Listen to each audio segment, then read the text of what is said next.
aquí estamos un año más celebrando esta conferencia en honor a Santa Catalina de Siena, nuestra patrona, la patrona de los laicos dominicos. Y este año hemos invitado a un teólogo de excepción, que es Martín de Lavet. Cuando decidimos invitarle, yo me encontré con la dificultad de tener que presentarle y busqué ayuda. Entonces busqué ayuda en Jesús Díaz, que nos acompaña. Jesús Díaz, para los que no le conozcáis, es socio del Prior Provincial de la provincia de España, es profesor en la Facultad de San Esteban de Salamanca y es director de Domuni en español. Lo que sucede es que lo único que he conseguido es duplicar el problema, porque ahora tendría que presentar a Jesús Díaz, que también merece una presentación en condiciones. Como esto no va a ser posible y además no habéis venido hasta aquí para escucharme a mí, enseguida le voy a ceder la palabra a Jesús para que nos presente a Martín, y a los dos me gustaría que les recibiéramos con un fuerte aplauso en agradecimiento por estar aquí con nosotros.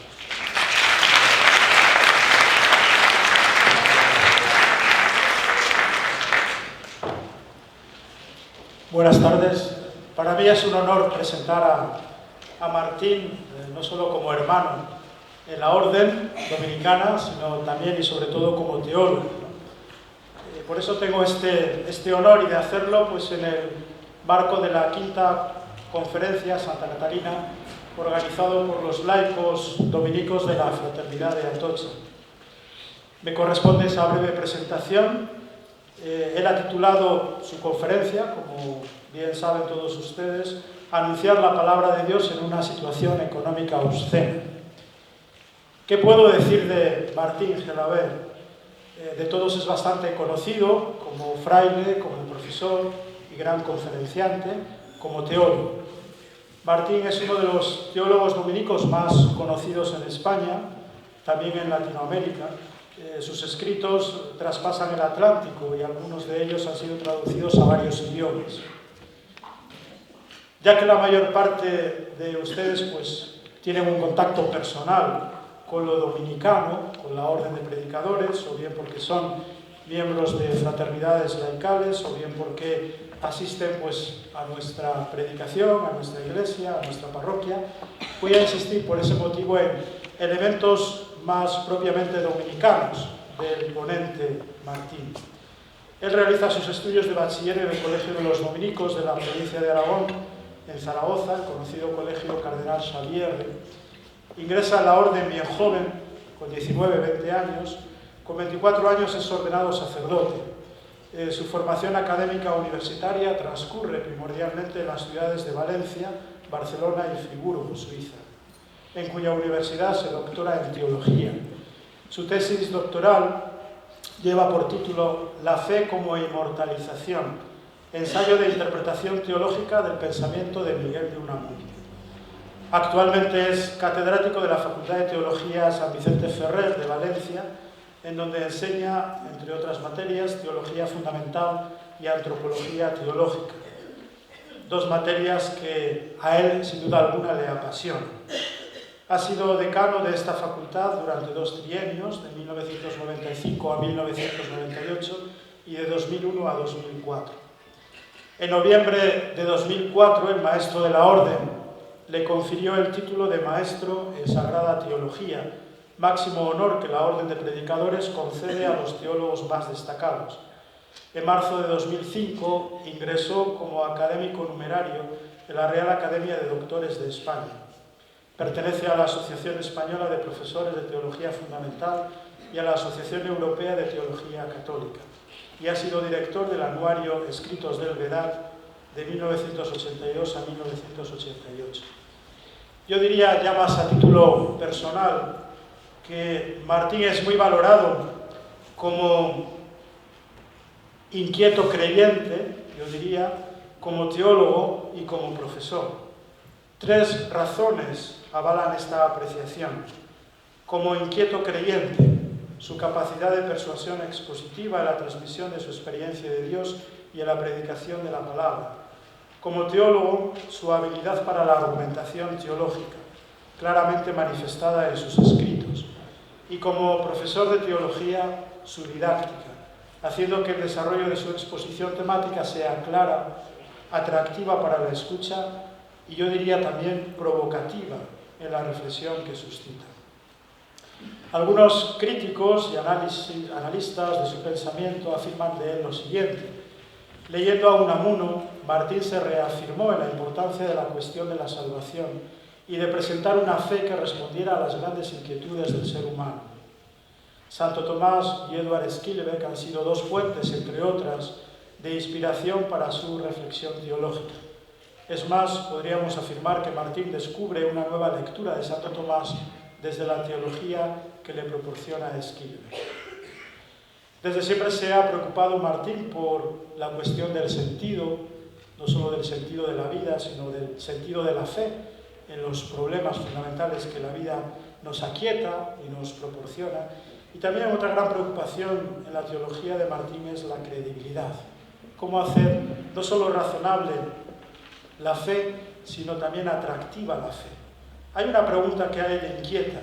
¿Cómo, siendo el Evangelio buena noticia, cómo, hablando de Jesús de Nazaret como una realidad histórica que ha marcado, sin duda alguna, la historia de la humanidad, aún hay personas, hombres y mujeres, que les cuesta, en cierto sentido, creer en Jesús o creer en la fe que Él nos proporciona en el Evangelio?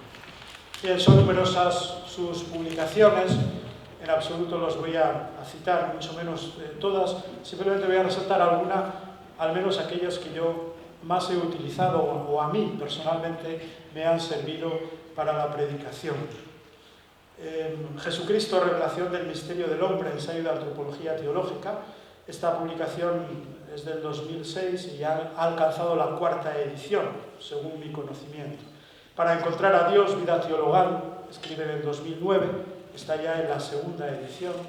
La gracia, gratis et amore, en el 2002. Teología dialógica, ante la fe desafiada, en el 2004, la revelación, acontecimiento fundamental, contextual y creíble, en el 2009. Pero antes de finalizar, quisiera añadir lo siguiente. En una de sus primeras publicaciones, yo creo que es el primer libro que publica Martín, Experiencia humana y comunicación de la fe, ensayo de teología fundamental, publicado allá por el año 1983, Martín pone por escrito en la introducción al libro algunas ideas, yo diría realmente preciosas para la fe, para nuestra fe.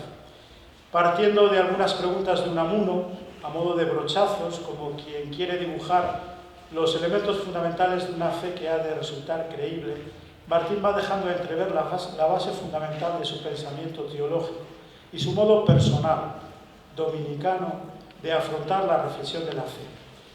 La fe, dice él, ha de ser una experiencia de encuentro. La fe quiere introducirse en la vida del ser humano con respeto, con buenos modales, con buena conciencia. Por eso se hace respetable y creíble. El medio para introducir la fe no es tanto mi propio terreno como el terreno del otro, su punto de vista. No para aceptarlo tal cual es, sino para valorarlo y tratar de enriquecerlo.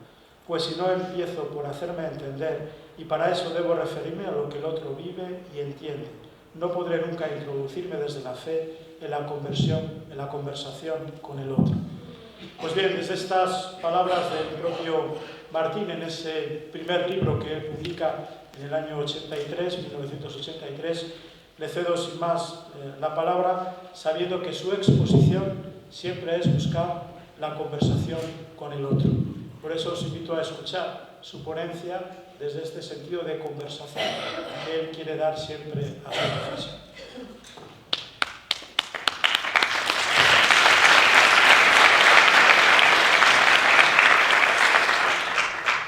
Bien, muchas gracias al Padre Jesús Díaz por estas palabras que sin duda surgen de la fraternidad y de la amistad.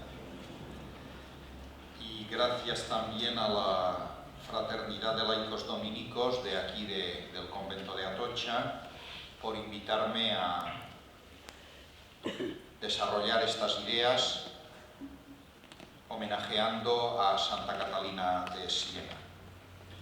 El título que yo he puesto a esta conferencia, tienen ustedes un esquema, me imagino que lo han podido coger en la entrada del salón, es anunciar la palabra de Dios en una situación económica obscena, porque a mí, don Ignacio Antón, me solicitó en principio, cuando me invitó a hacer esta conferencia, que hiciera una lectura cristiana de la actual situación económica. Y cuando él me pidió esto, yo me asusté, porque mis conocimientos de economía son muy pobres y no puede hacerse una lectura cristiana sin conocer el texto que hay que leer. Y el texto es la crisis económica. Difícilmente se puede hacer una lectura sobre un texto desconocido o poco conocido.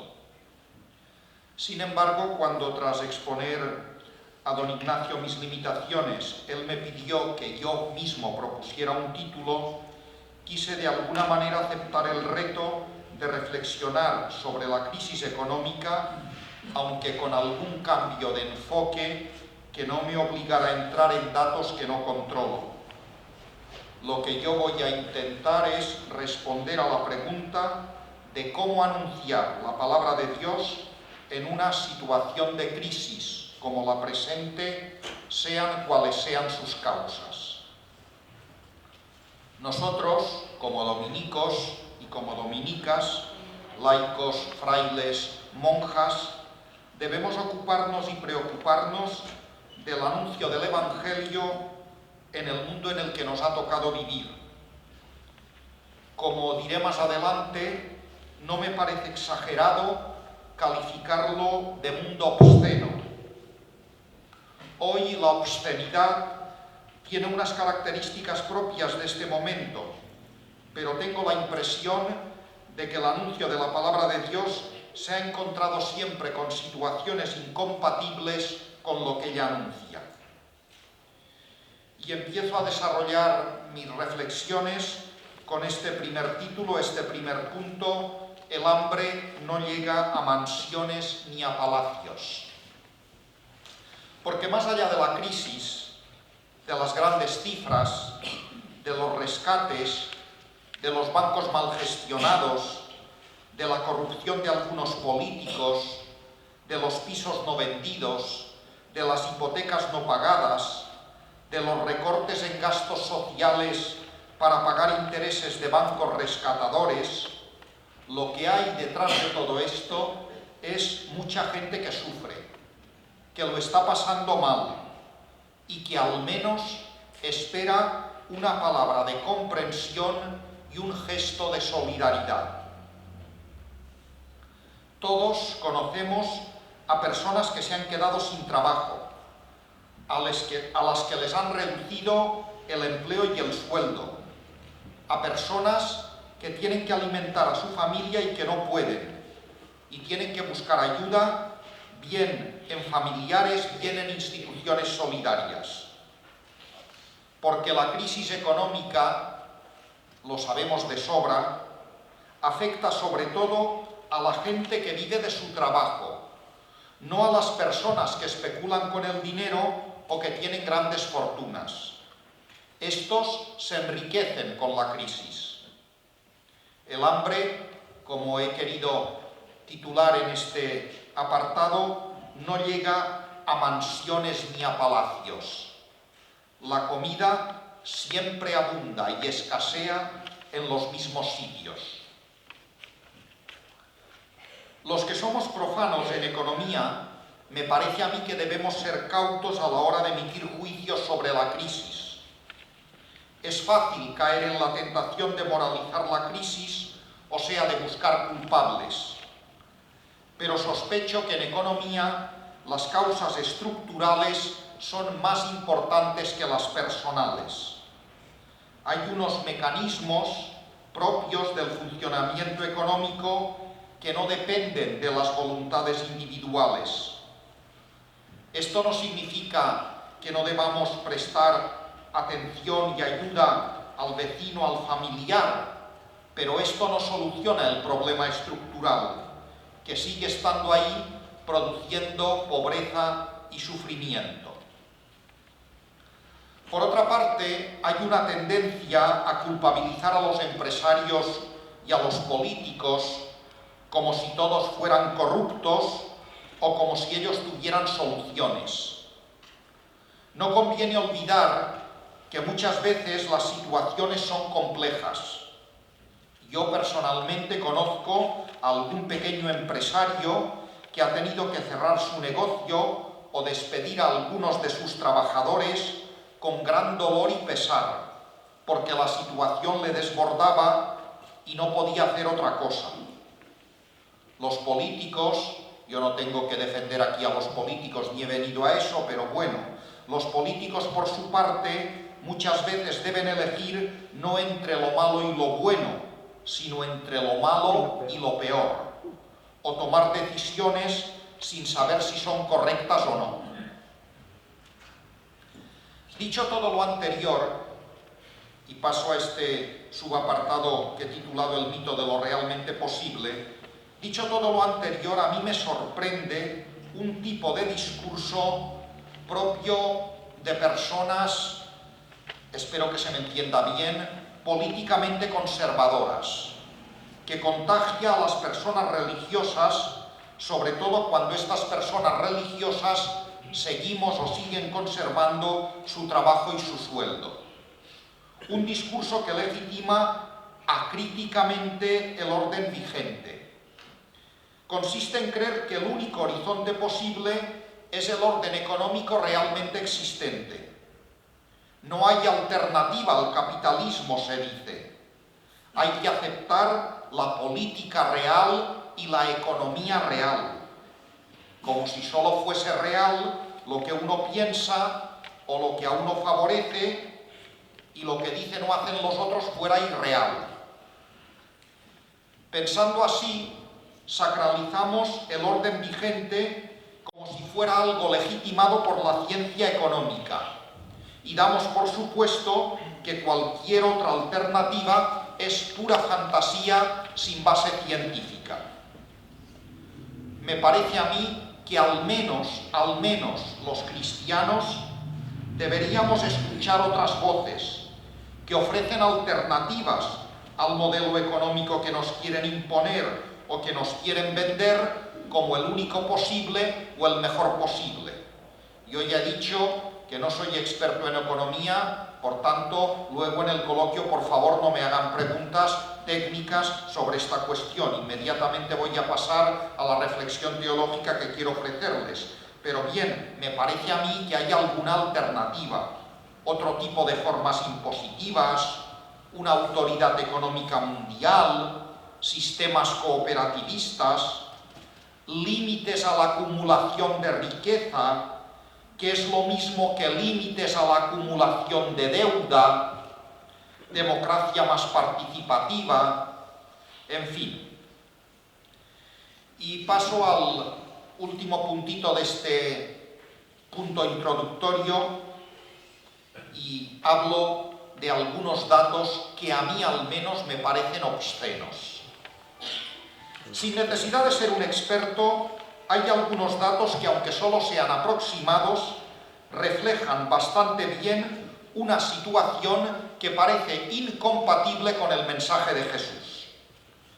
Estos datos nos llevan a pensar que el poder del dinero ha invadido el mundo entero y que nada escapa a su influencia.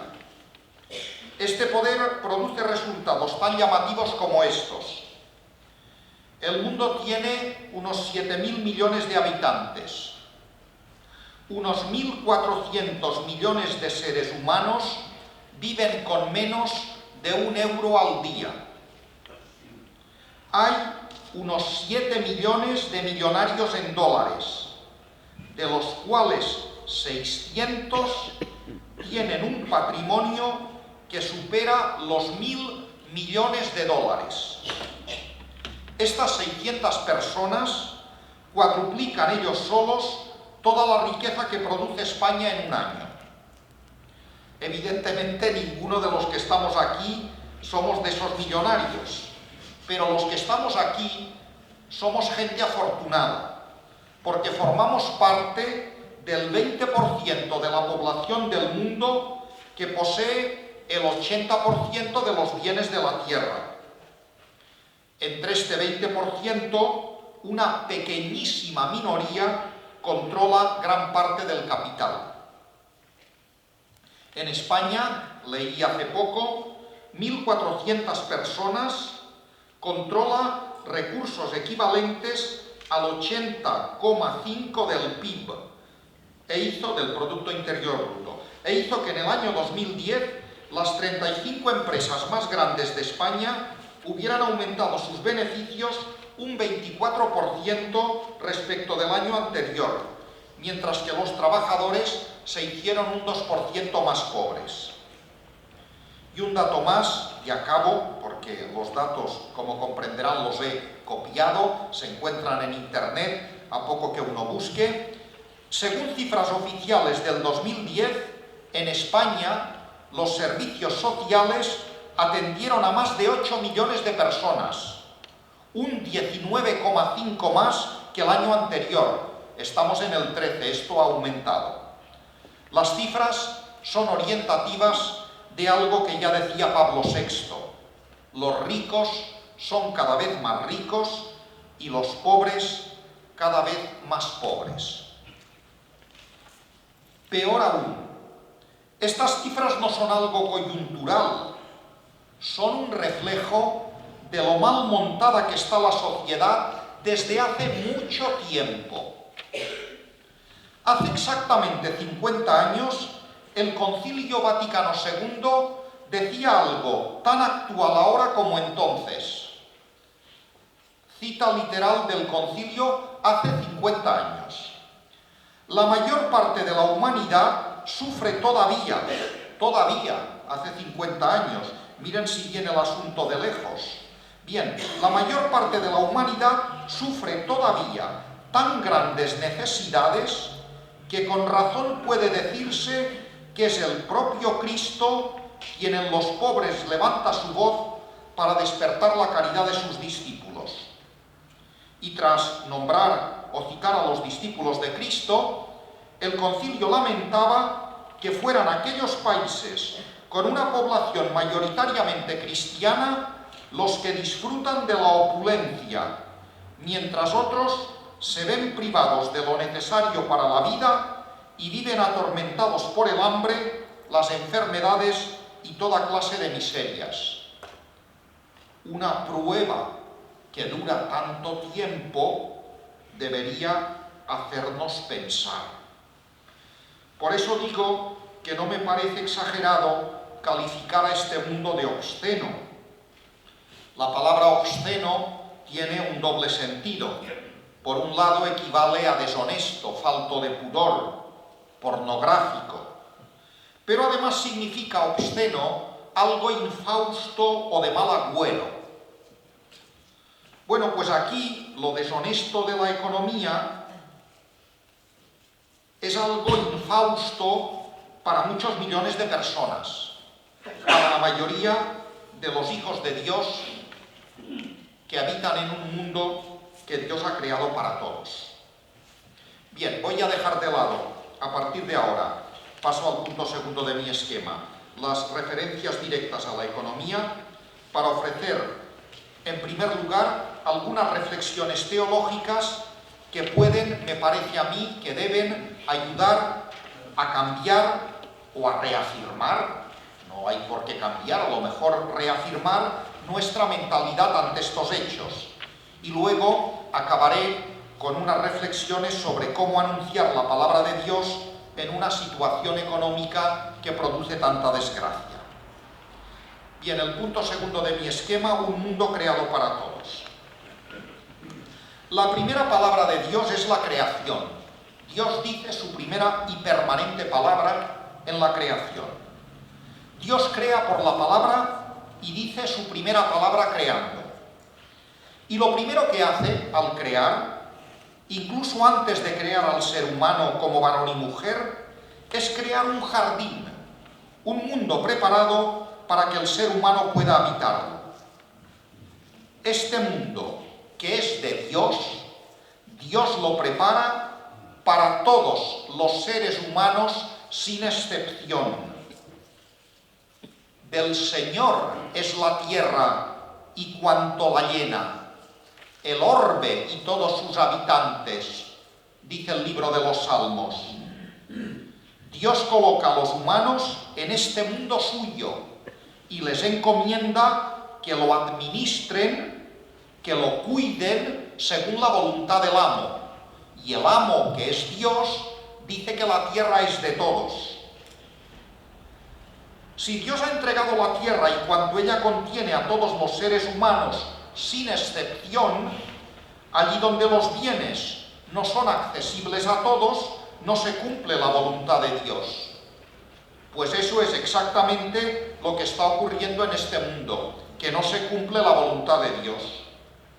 No es extraño que haya tanta miseria, tanto dolor, tanto desamor. Pero no por culpa de Dios, sino porque el ser humano no se pone en sintonía con Dios. El Concilio Vaticano II, lo vuelvo a citar, ya saben ustedes que el Concilio Vaticano II ha sido una bendición para la Iglesia. Bien, el Concilio Vaticano II y también el magisterio de los últimos papas se ha expresado en esta línea que me estoy expresando yo. Tengo aquí un texto del concilio que dice: Dios ha destinado la tierra y cuanto ella contiene para uso de todos los hombres y pueblos. Por tanto, los bienes creados deben llegar a todos. Jamás debe perderse de vista ese destino universal de los bienes, dice este texto de la Gaudium et Spes, el número 69. Si Dios es el único propietario de la tierra, entonces la tierra es un don, de lo que se deduce el destino universal de los bienes. Y esto ha hecho que Juan Pablo II matizara o cambiara la línea hasta entonces vigente del magisterio de la Iglesia a propósito de la propiedad privada. Leo literalmente a Juan Pablo II. Los bienes de este mundo están originariamente, según la primera voluntad, primera y permanente voluntad de Dios, los bienes de este mundo están originariamente destinados a todos. El derecho a la propiedad privada no va a descalificar abiertamente a sus predecesores. El derecho a la propiedad privada es válido y necesario, pero no anula el valor de tal principio, del principio de que todo es de todos. Y por eso añade el Papa: sobre la propiedad privada grava una hipoteca social. Esta doctrina de que la tierra y los bienes que contiene están destinados al uso de todos los seres humanos y de todos los pueblos, la expone Tomás de Aquino en un artículo de la Suma cuando se pregunta: ¿es lícito robar en caso de necesidad? Santo Tomás dice: robar nunca es lícito. Pero atención, lo que dice el santo es: en caso de urgente necesidad no hay robo cuando uno toma lo que a otro pertenece, pues en este caso se han franqueado los límites del derecho de propiedad. O sea, no hay derecho de propiedad donde hay urgente necesidad. Y en este lugar de la Suma de Teología, Tomás de Aquino declara que lo superfluo de los ricos debe, no en virtud de la caridad, sino del derecho natural. El derecho natural, bien, no digo nada. Debe lo superfluo de los ricos, en virtud del derecho natural, servir al sostenimiento de los pobres. Vale, paso al tema tercero de mi esquema. Las comidas de Jesús. Por cierto, esto de las comidas de Jesús es un tema interesantísimo. Espero poderlo mostrar, aunque sea, digamos, brevemente y humildemente.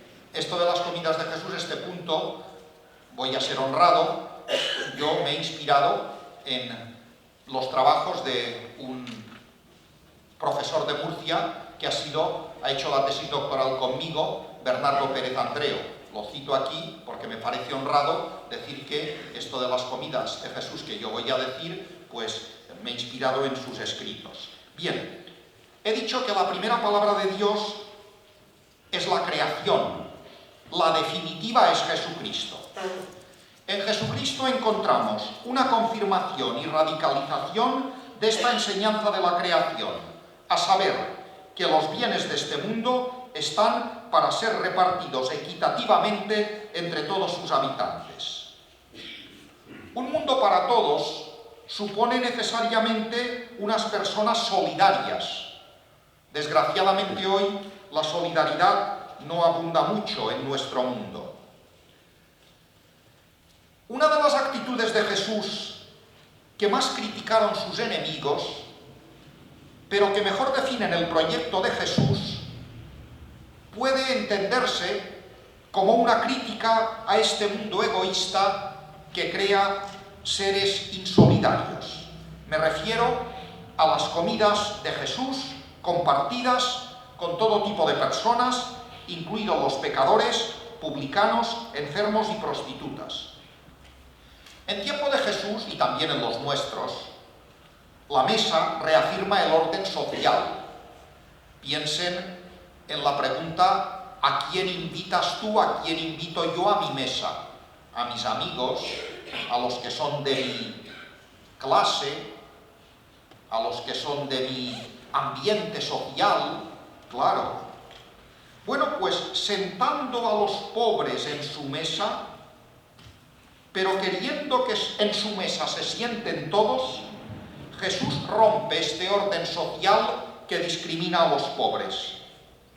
Jesús crea una nueva mesa para crear una nueva sociedad, una mesa en la que caben todos, incluso los no judíos, que como dice Mateo 8:11, vendrán de oriente y occidente a sentarse a la mesa con Abraham, Isaac y Jacob.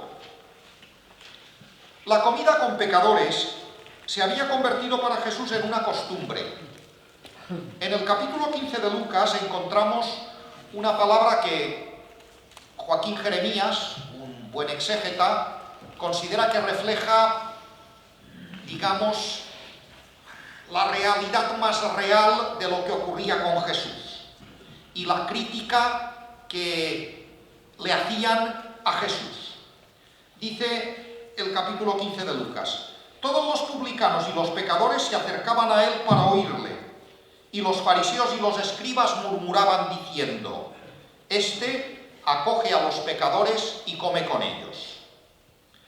Al ver que los fariseos murmuraban, Jesús les pone toda una serie de comparaciones que tienen la intención de manifestar la nueva manera de estructuración social que Jesús les trae.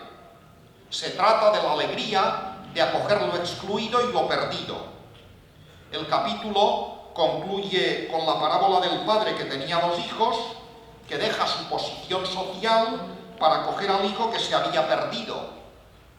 Pero atención, porque en esta parábola queda muy claro que nadie está excluido del banquete y que la fiesta solo es completa cuando el otro hijo, el mayor, también forma parte de la comida y de la fiesta. Estas comidas de Jesús son una llamada a los ricos para que se conviertan y una llamada a todos nosotros para que dejemos de lado nuestras exclusiones. Al respecto es interesante comparar 2 historias que cuenta Lucas. Una es la conversión frustrada de un rico, el rico ese que le pregunta qué tengo que hacer para conseguir la vida eterna, y Jesús le dice: pues nada, cumple los mandamientos, y luego le dice: ya que los has cumplido siempre, maravilloso, estupendo, felicidades, pues ahora vende lo que tienes y dáselo a los pobres. El rico no quiere vender lo que tiene. La otra historia con la que, digamos, que quiero recordar como contraste con esta, es la conversión de un rico publicano.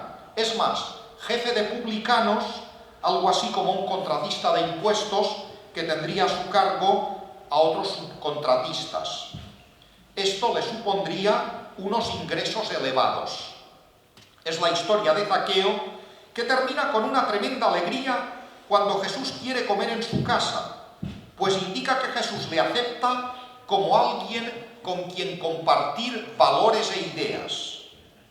Zaqueo se ha puesto al nivel de los seguidores de Jesús, que reconocen su pecado y se convierten, acogiendo en adelante en su casa a todos, sin discriminación. Señor, le dice Zaqueo, doy en presente, doy la mitad de mis bienes a los pobres, y si en algo he extorsionado a alguien, le devuelvo en presente, le devuelvo el cuádruplo. Zaqueo ha sido acogido en un nuevo orden social. Podríamos seguir rastreando las comidas de Jesús. Ya les he dicho que este profesor de Murcia, Bernardo Pérez Andreo, ha trabajado esto y yo lo vuelvo a citar con mucho gusto. Bien, algunas comidas de Jesús en casa de fariseos. En estas casas Jesús se muestra crítico con sus dueños. Basta recordar una. Jesús va a comer a casa de un fariseo y omite las abluciones rituales antes de comer. Ahora el Papa lava los pies a quien no toca, a una musulmana. Bueno, pues Jesús se va a casa del fariseo y omite las abluciones rituales. Ante la admiración del anfitrión y de los comensales, Jesús se muestra muy crítico y aprovecha para criticar el pillaje y la malicia. Estáis llenos de rapiña y maldad suelta, que no se compensa pagando diezmos. Hoy diríamos, no se compensa poniendo la cruz en la casilla de la iglesia en la declaración de la renta, sino, dice Jesús, con la justicia y el amor a Dios. Y añade, eso es lo que había que practicar, sin omitir aquello. Lo de la casilla de la renta tampoco hay que olvidarlo, pero lo importante es la justicia y el amor a Dios. Bien, además de estas comidas con pecadores y con gente importante que anticipan y señalan el nuevo orden económico-social, válido también para hoy, los evangelistas nos narran otras comidas de Jesús con sus discípulos. Hay una especialmente importante, la cena de despedida. En esta cena, Lucas vuelve a dejar claro lo que importa en toda comida con Jesús o en su nombre. Los discípulos, es muy interesante leer el texto de la cena de despedida, de la última cena en la versión de Lucas, porque nosotros nos imaginamos que los discípulos ponían los ojos en blanco y estaban allí expectantes a ver qué ocurría.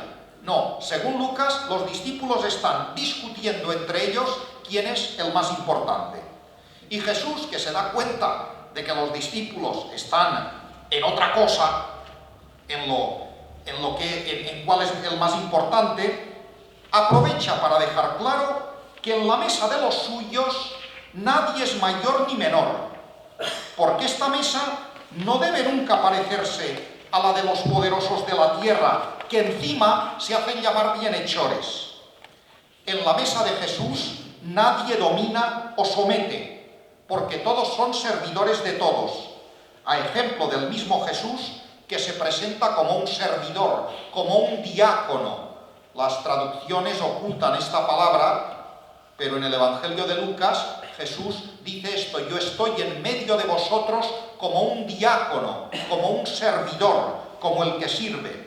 Bien, la mesa de Jesús se diferencia de la del orden vigente. Es una crítica a los criterios económicos con los que se rige el mundo, porque en ella no hay exclusión ni tampoco dominio o sometimiento.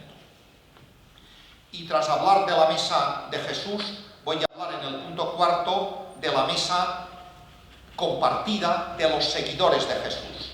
Voy a referirme a algún dato que conservamos y que, gracias a Dios, pues tenemos, y es un buen punto de referencia de lo que ocurría en las primeras comunidades cristianas.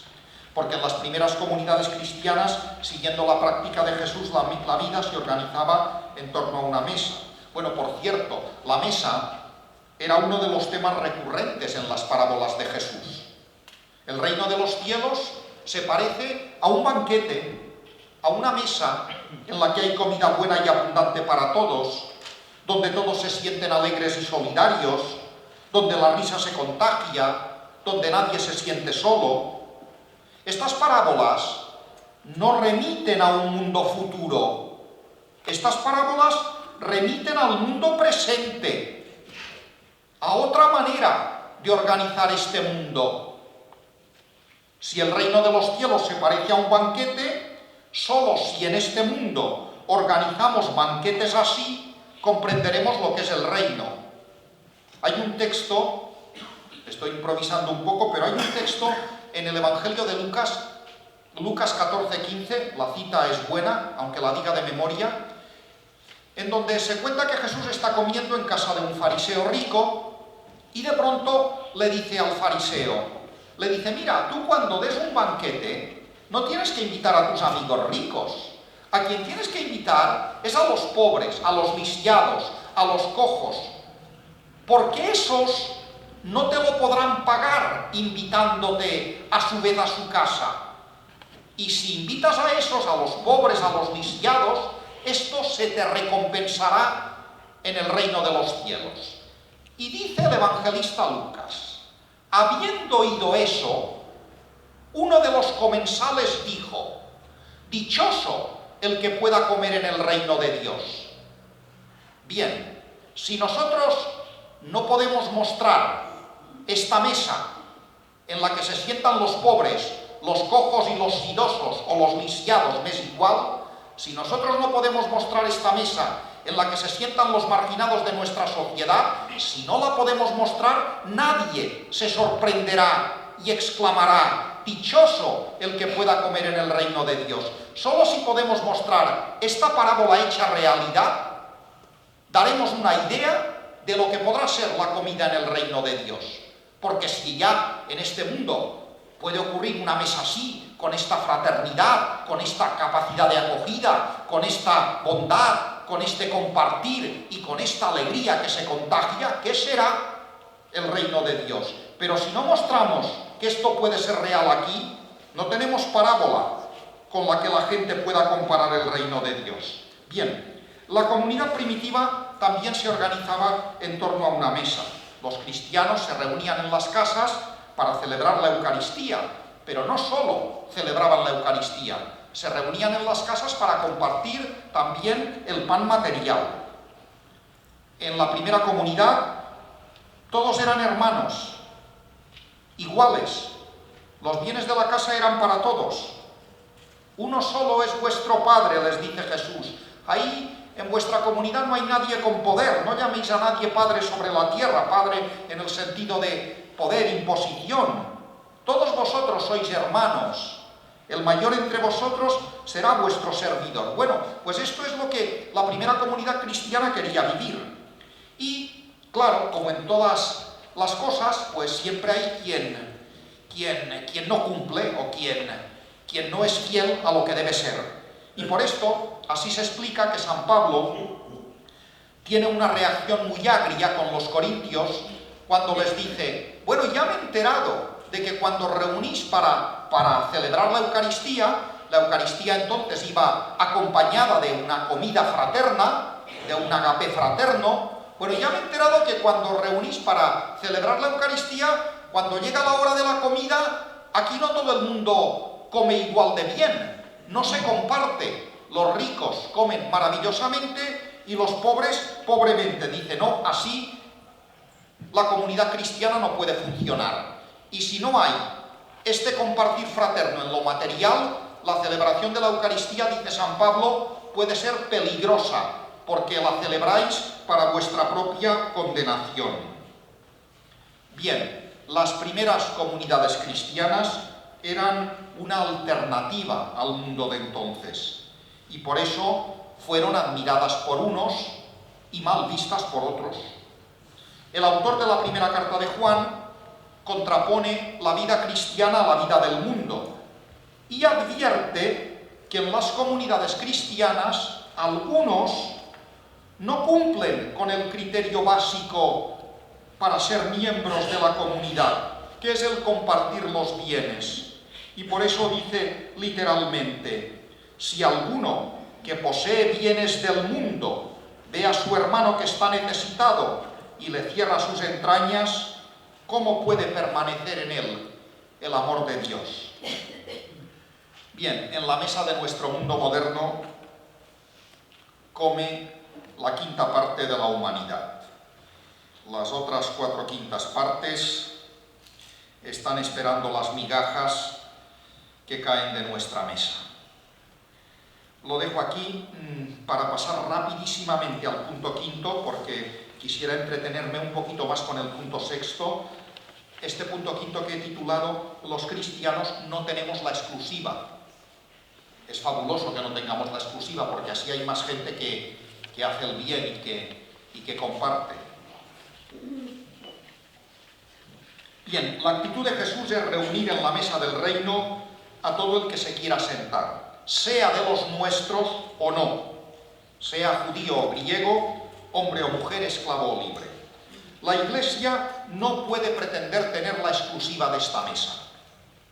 Los que trabajan por el reino son de los nuestros, no importa de dónde vengan o de dónde sean, ni a qué grupo pertenezcan.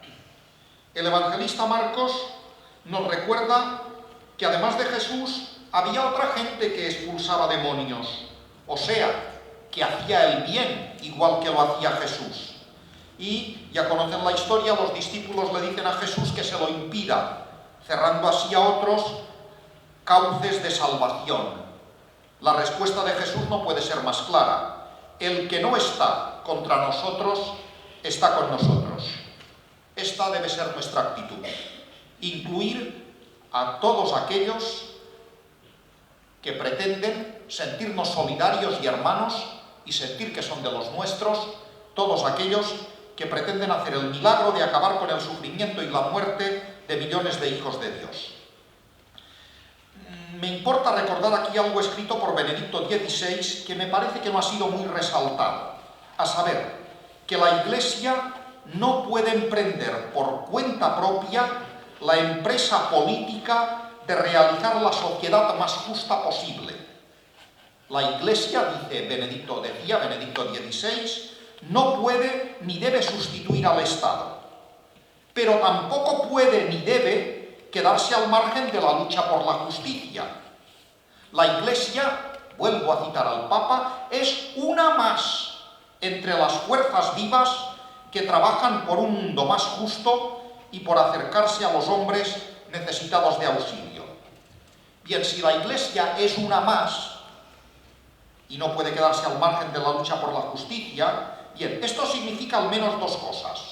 Una, que debemos alegrarnos cada vez que un gobierno favorece leyes de acogida, o leyes que mejoran la convivencia, o leyes que facilitan el acceso de todos a los bienes sanitarios y educativos. Lo de menos es si yo he votado o no a ese gobierno.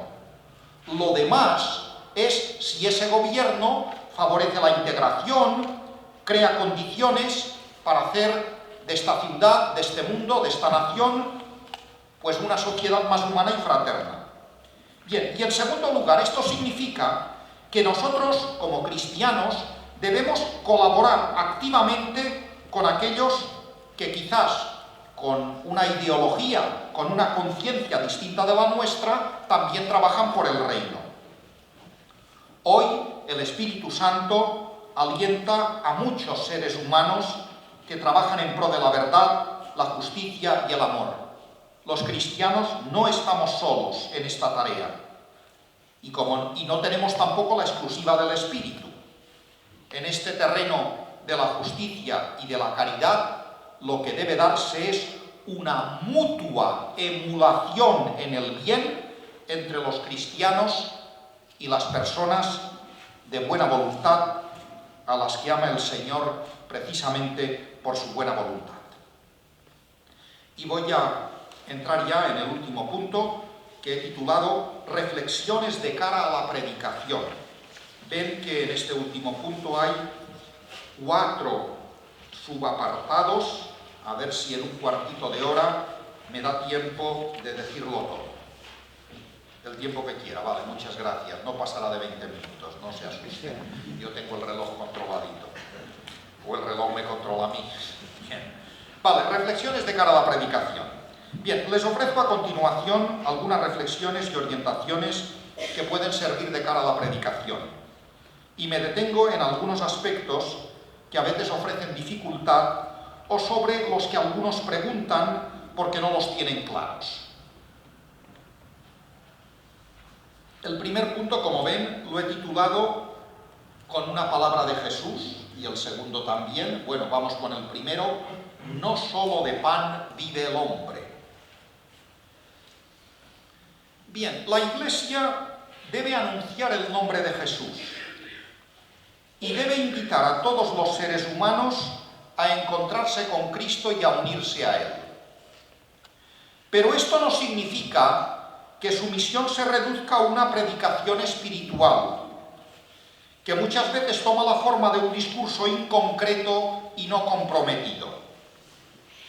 Anunciar el nombre de Jesús es inseparable de la práctica de la caridad. La cuestión consiste en saber hasta dónde llega la caridad para con el prójimo. En principio hay que decir que no tiene límites. Pero cuando el anuncio del Evangelio pone el acento en cuestiones de justicia, y no digamos cuando entra directamente en asuntos políticos, algunos señalan que el pan que debe ofrecer la Iglesia es el pan de la Eucaristía y el de la palabra de Dios, y recuerdan un dicho evangélico para descalificar compromisos que supuestamente olvidarían la dimensión espiritual. No solo de pan vive el hombre. Pero este dicho orienta en la dirección contraria a la intención antisocial con que a veces se utiliza. No solo indica que también de pan vive el hombre. Y el también es tan importante que puede ser en ocasiones la vía para llegar al no solo. Nosotros, cuando damos pan a quien necesita pan, tenemos que decirle que solo hay un pan que puede saciarle.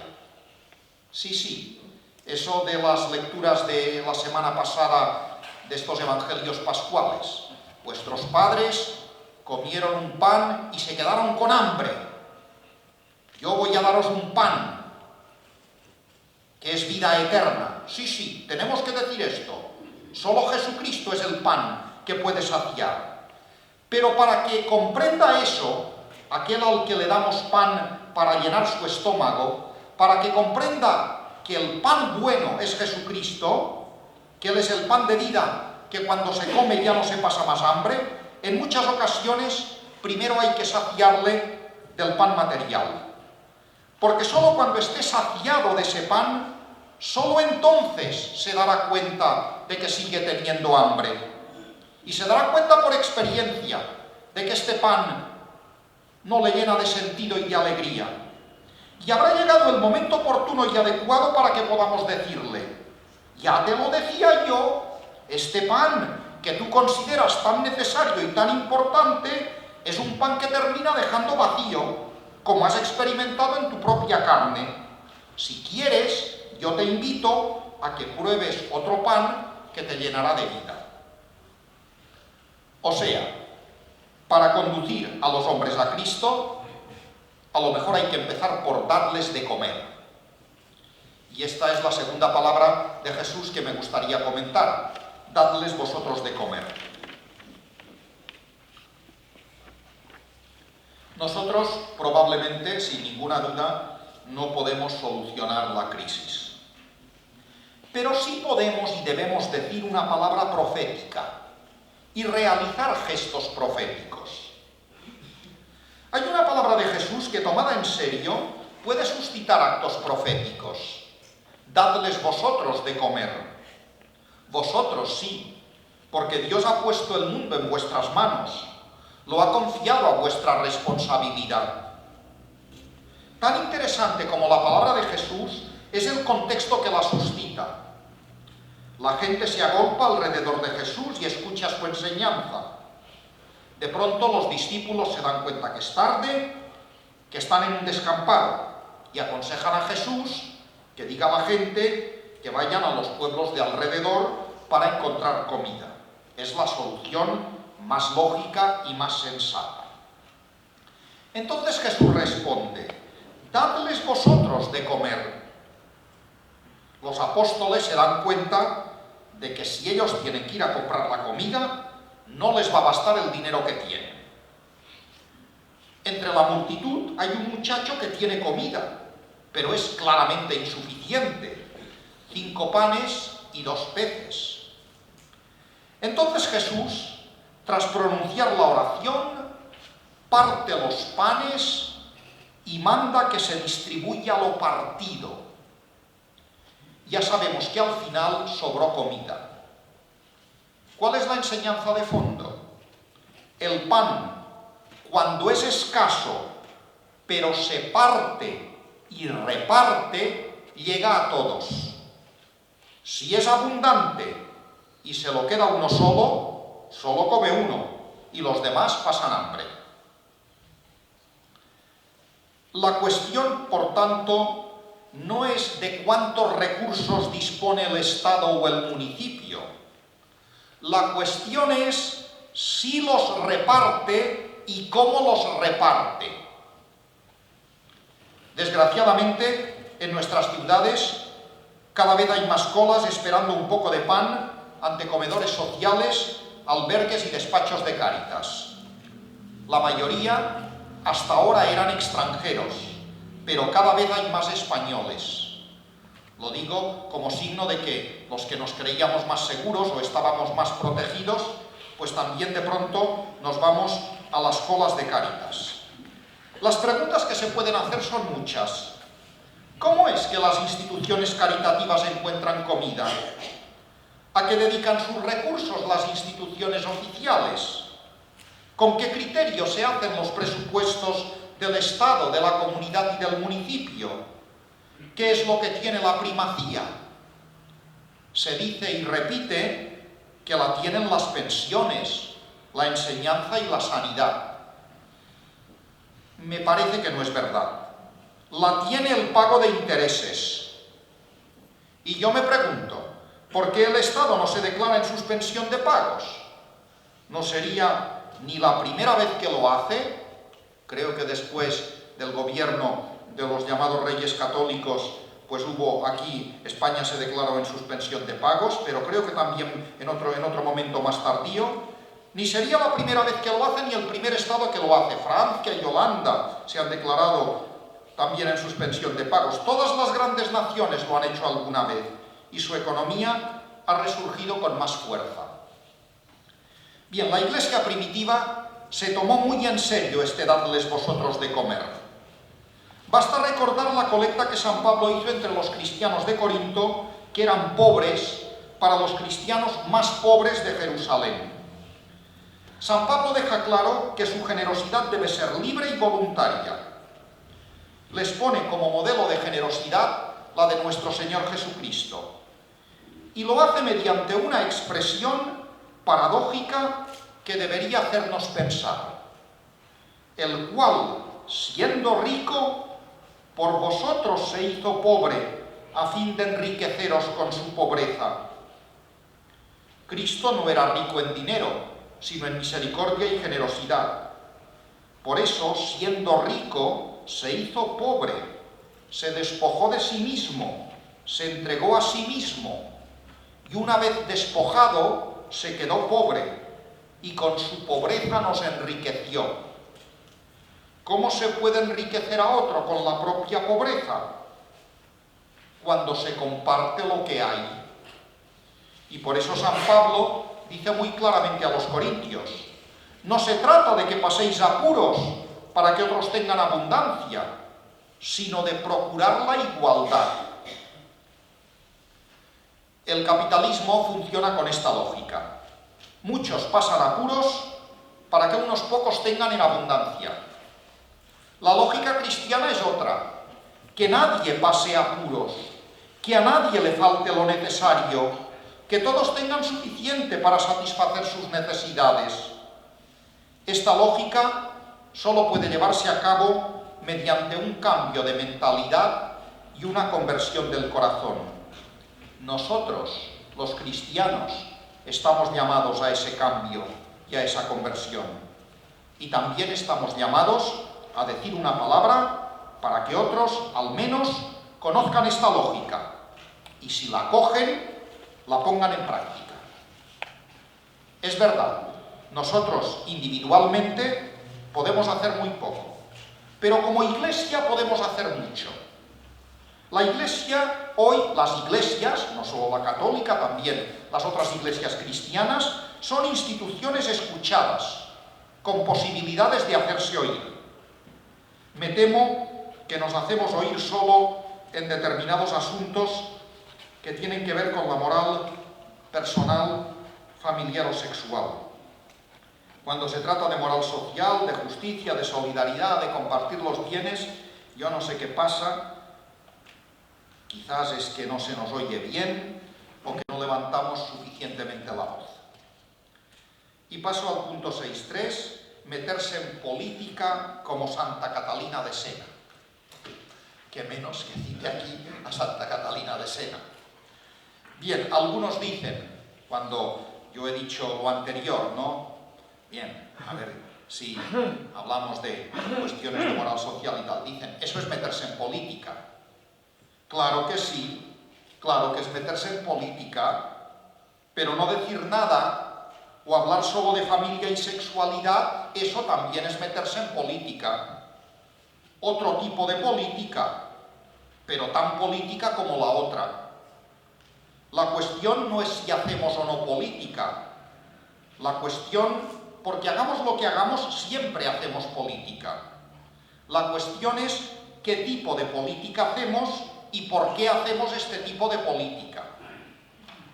Bien, también Santa Catalina de Siena, la santa que todos los años provoca una conferencia similar a la que me habéis pedido, se metió en política. Lo que ocurre es que como estamos hablando de tiempos pasados, quizás somos menos conscientes de ello.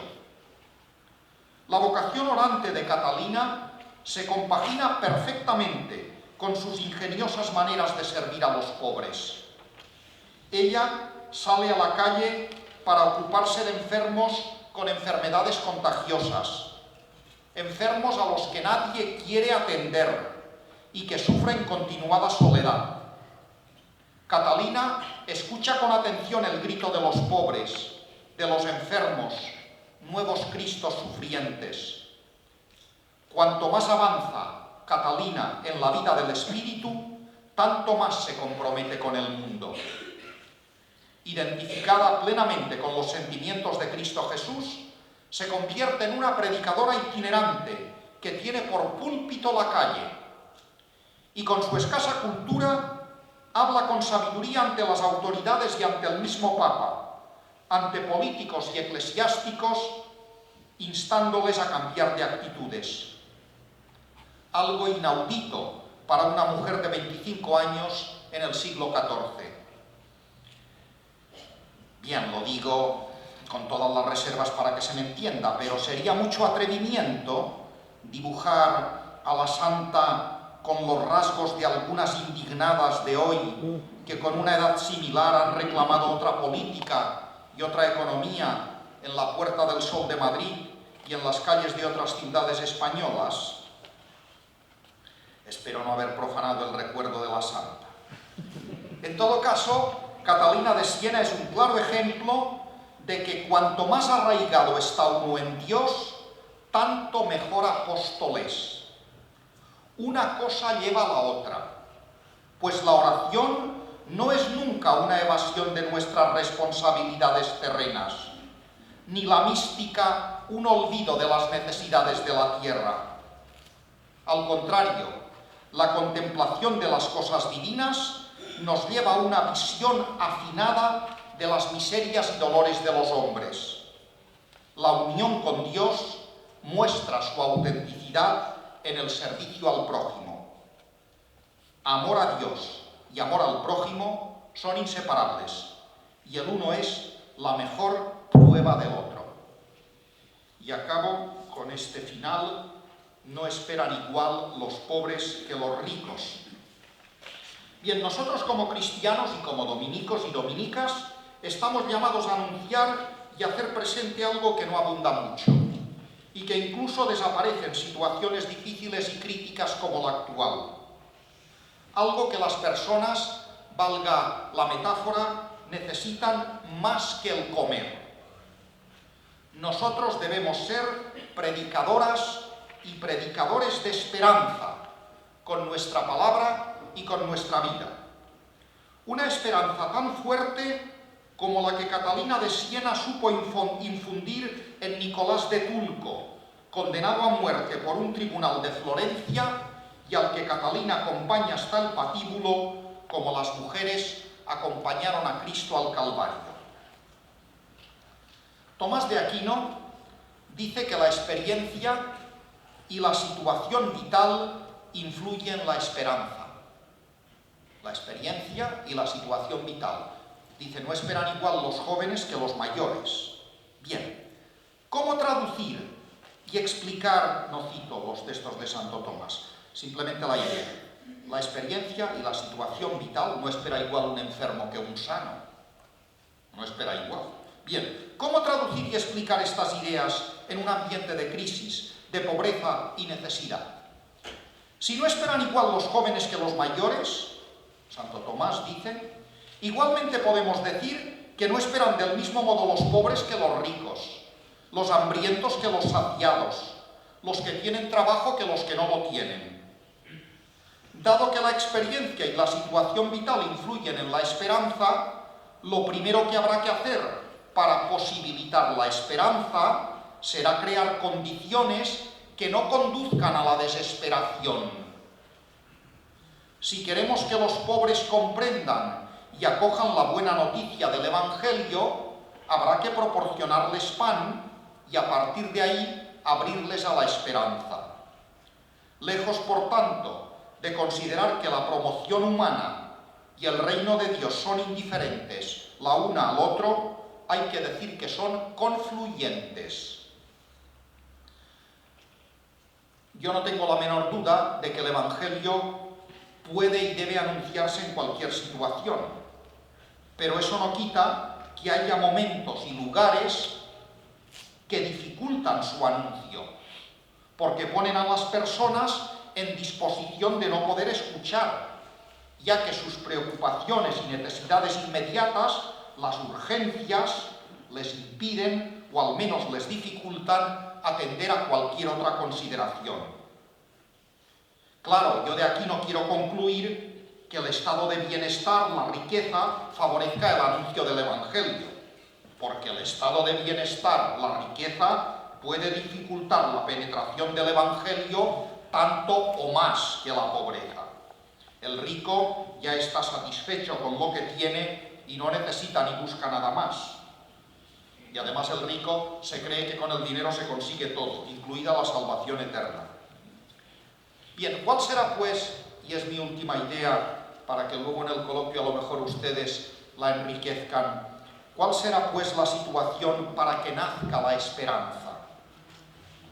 No es fácil describir dónde está el punto adecuado para la escucha del Evangelio. La idea esencial es que tal escucha requiere unos mínimos de humanidad, de sobriedad, de inquietud y de generosidad. Estos mínimos de humanidad en cada persona tienen matices e insistencias diferentes. Ya decía Santo Tomás, la gracia presupone la naturaleza, por eso digo, unos mínimos de humanidad.